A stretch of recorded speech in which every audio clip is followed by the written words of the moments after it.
Hello, my name is James Robinson. I'm a member of the African American Men of Westchester. Today, I have the opportunity to speak with a young man that I've known for quite some time, Donovan Mitchell Sr. Donovan Mitchell was born and raised in Elmsford, New York. He went to Alexander Hamilton High School, where he's a standout three-sport athlete, basketball, soccer, and baseball. His primary sport was baseball, where he was an outstanding player, all-county, all-state, and he received a full scholarship to play at the University of North Carolina, Charlotte. After playing at the University of North Carolina, Charlotte, he was fortunate and talented enough to be drafted by the Houston Astros, where he played for the Houston Astros minor league teams and moved on to play in the pros for the Houston Astros. After that career, he moved on to work for the New York Mets and other organizations in the professional baseball. He's been in professional baseball for over 25 years.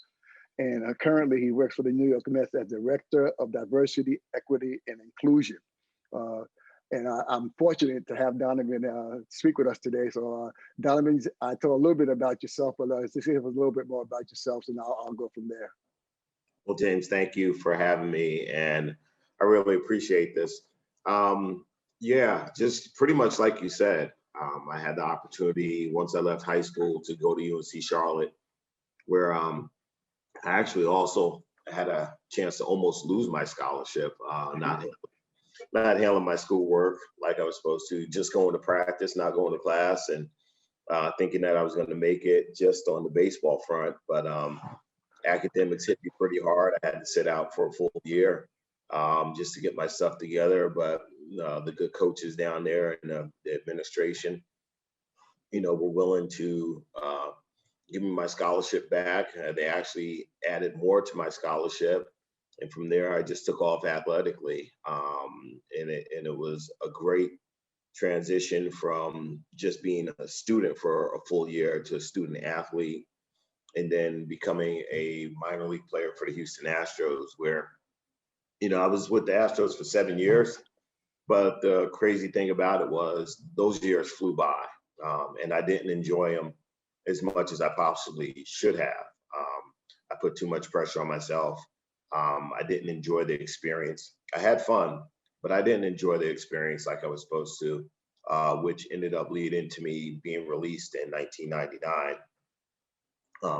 Once I got released in 99, I ended up getting a chance to coach in the New York Mets organization. So I coached with the Mets for 10 years, coached some pretty good players, Lucas Duda, Daniel Murphy, Juan Lagares, Wilmer Flores, to name a few. And then after that, I really wanted to be closer to home.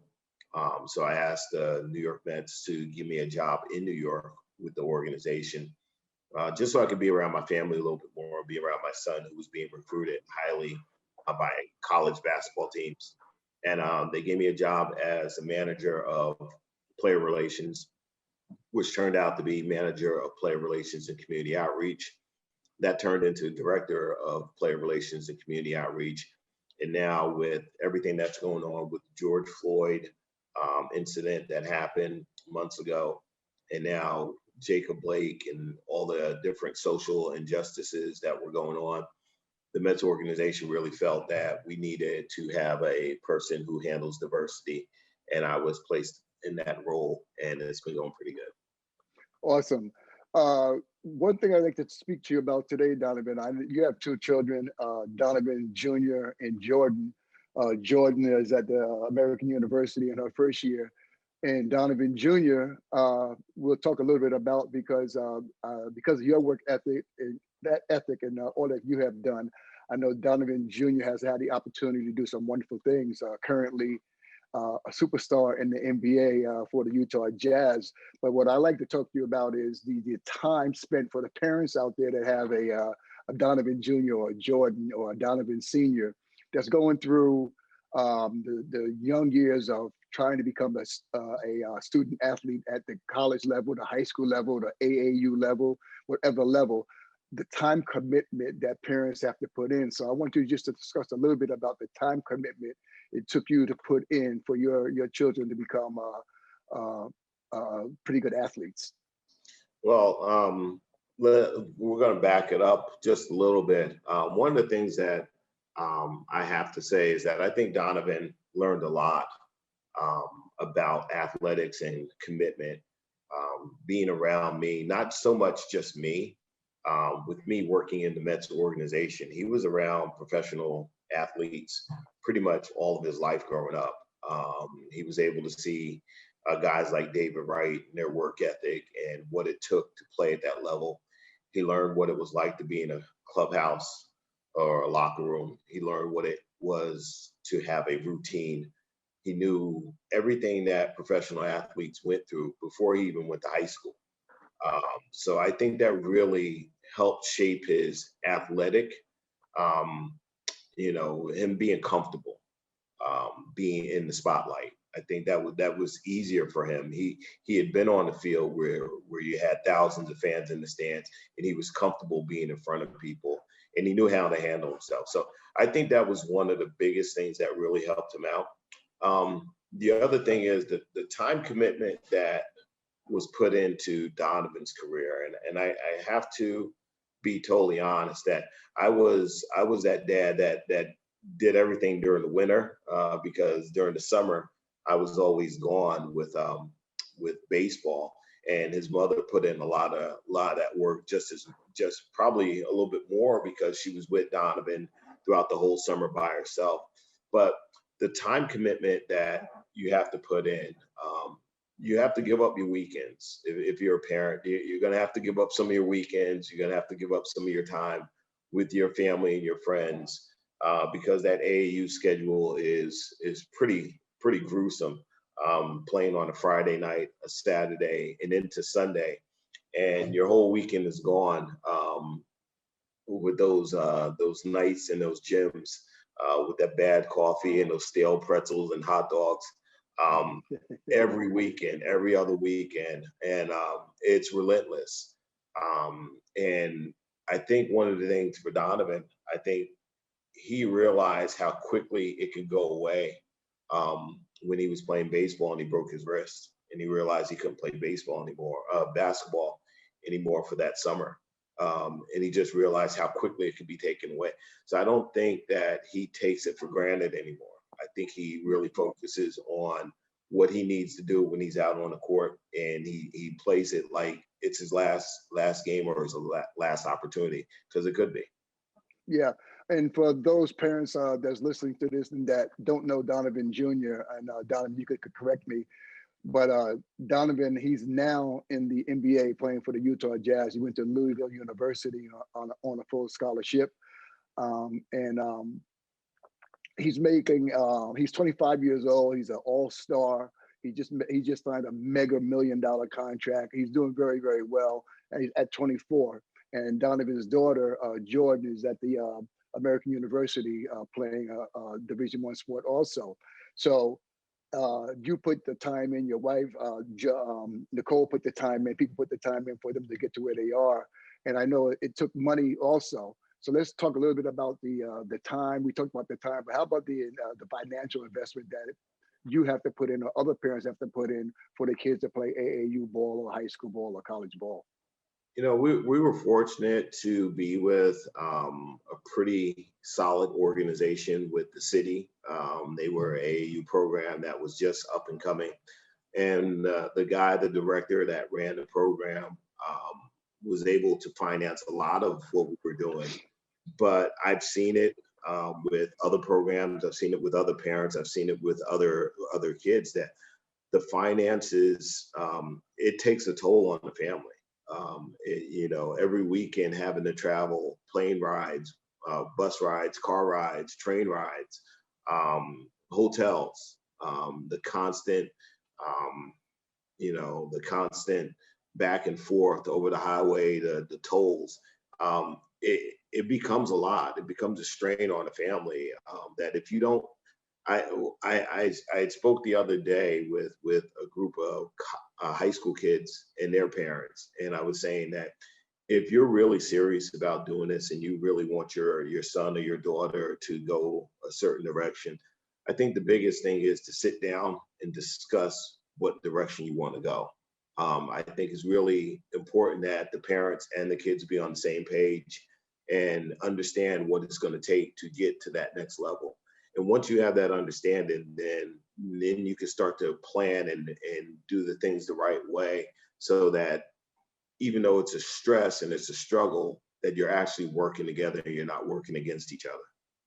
Yeah, and I'm sure family being involved is very important. So, how important is the family for the students when they're going through all these activities to be a part of the family, and parents helping out and cousins helping out, or whatever? Well, just because you're an athlete, you're not going through this alone. And you got to realize that when you're going on these trips and everything else, even when your family's not with you, they're with you because they don't have you at their events. They don't have you at the family gatherings. They don't have you at the family reunions or whatever, because you're always away playing. Or if they are traveling with you, they're not at those events. So when you're playing those sports, you are affecting your family. So people are riding, what you say, the ride or die. They're riding and dying with you. They want you to have that success so much because they know that they're missing time with you, the time that they can't get back. And it's important that the athlete remembers that, because when it's time to move on and time to get to a higher level, you do have to remember those that help you pave the way, and even the the people that paved the way that you didn't always see. Um, those are people who were important too, because they weren't selfish. They looked out for you. They wanted you to do your best, and I think it's important that you always remember who helped you get there, even to the smallest person, to the guy, Absolutely. yeah, to the guy at the deli who used to give you a free juice or a free soda every now and then, just to say thank you, because your whole town, your whole community is behind you, especially if you're a star athlete. And it's sometimes it's tough. Sometimes it's Yeah, tough because they want you around. They really do, and you can't yeah. be there. So now, when Jordan and Donovan was born, you know, uh, Donovan specifically, we didn't expect, or you didn't expect him to be this mega all-star NBA basketball player. So for parents, what should their expectations be for their students? What was your expectations at when you first started raising these student athletes? Well, I can go from three different fronts. I can go from mine. My expectations were to play at the highest level of sports. Hmm. So, having my grandmother, my grandfather, and my aunt, my uncle, my mom, and my family members who were always pushing me and supporting me. So their expectations, I don't think they were expecting me to get to the big leagues. They wanted me to enjoy the experience. So that was big. For Donovan, I wasn't expecting him to be where he is. I was really hoping that he'd get a. It's funny because when he was at Canterbury Prep, I was hoping that he could be a college basketball player. When he got to Brewster, it became, well, I hope he can start on a college team. When he got to Louisville, I was like, okay, hopefully he can make the G League and the NBA. And once he got to the NBA, I was like, man, I hope he can start.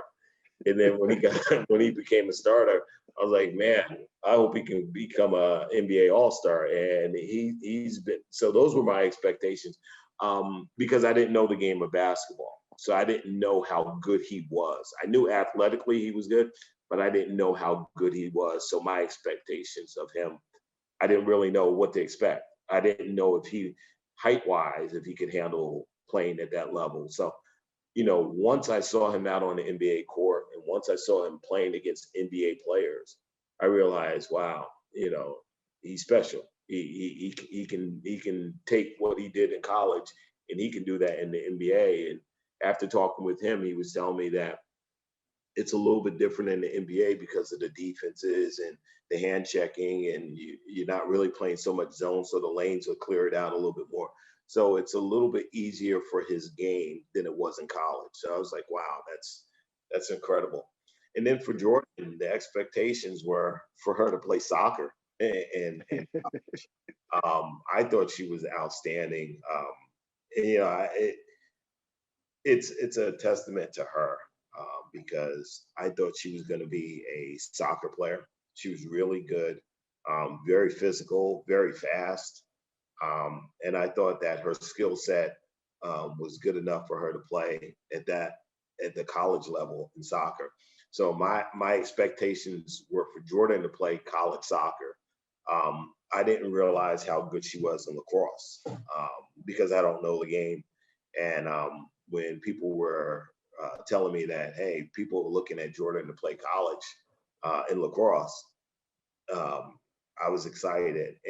And for her, it's different because she was always following Donovan around. So the time commitment for her, and a lot of the focus was Donovan, to be honest. But she was able to persevere and work as hard as she could possibly work to get to that level. So I think her story is probably a little bit different because she wasn't in the locker rooms in the clubhouses to see what it was like to be a professional athlete. She had to just sit back and watch how people were treating her brother and people were treating me when she came over to the Mets, to the Met games. But she fought through a lot of. I think she might have had a little bit more adversity than all of us, but she was able to take it to another level. And now her and her brother work out together, getting ready for her upcoming lacrosse season. So I think she'll do well. Yeah, finally, I wanted to bring that up because I had an opportunity to coach Donovan when he was in high school. And one thing about Donovan, then senior, that is, he was always the first one on the baseball field, the last one off the baseball field, and the same thing on the basketball court. First one to practice, last one to leave. Baseball, he led the team in dirty uniform. And now that I watched Donovan Jr. Work out off season, he's always working out. He's in the gym. He's just like a lot like you. Just tell the parents the importance of is not what you do when you're being seen, but is what you do when you're not being watched. It's funny that you say that because I watch Don work out and I sit back and say I couldn't do what he's doing. as hard as I worked and as much as I put into it, Don just takes it to another level, and it's not by accident that he's where he's at. His success is not something that we consider lucky. He has put in the work. He's put in the time. He's put in the commitment. I was at one of his workouts in September, and I'm watching him work out with a guy who works out a lot of NBA players, and he says, "Your son sets the tone." He really gets after it. Everything is game speed, and he's not. We thought the workout was over. Don still had another hour to go, where he was doing sprints, shooting jump shots, running sprints, shooting jump shots, and I was like, man, his motive is different. So I really like what he goes about his business because it is a business for him. It's a brand, it's marketing, it's taking care of himself. So I remember when he was at Louisville and Coach Pitino challenged him, said, "You need to start losing some weight." And it wasn't like he was fat. I thought he was in pretty good shape, but Coach Pitino challenged him to lose weight so he can have that stamina in that second half of the game, the last 5 minutes of the game. And that off season, I know that he was eating salads, drinking a lot of water, and lost about 15 pounds and went back to school and just had an outstanding sophomore year. So he put in the work. He took care of his body, and that's what it's going to take. It's going to take commitment of a player just saying, "Hey, if this is where you want to go, this is what you're going to have to do." And I always, like I was telling you, I spoke with that high school team the other day, and I was telling their players that if I asked everybody here who wants to play in the NBA, I think all of them would raise their hand. But when you ask the question is, well, if you want to play in the NBA, what are you prepared to do? That's the biggest question. What are you prepared to do if you're really trying to get to the NBA? And some guys just don't realize that it takes a lot more than, just going to practice and shooting some extra free throws after practice to get there. It's going to take time, commitment, and a lot of effort. Well, thanks a lot, Donovan. We wish Junior a whole lot more success as he continues his venture in the NBA. And on behalf of the African American men of Westchester, we thank you for allowing us this moment with you. No, I appreciate it, James, and thank you guys for having me. This is a pleasure and an honor whenever I get a chance to speak about my kids and in sports, and hopefully say something that could possibly help someone else get to the next level. I'm always there. My door is always open. My phone's always on. So if anyone had any questions, trust me, I'm willing to help out in any way possible. But thank you again. And like I said, it's a testament to both Donovan and Jordan getting there and doing what they had to do. They both worked pretty hard. I'm proud of both of them. Thank you very much.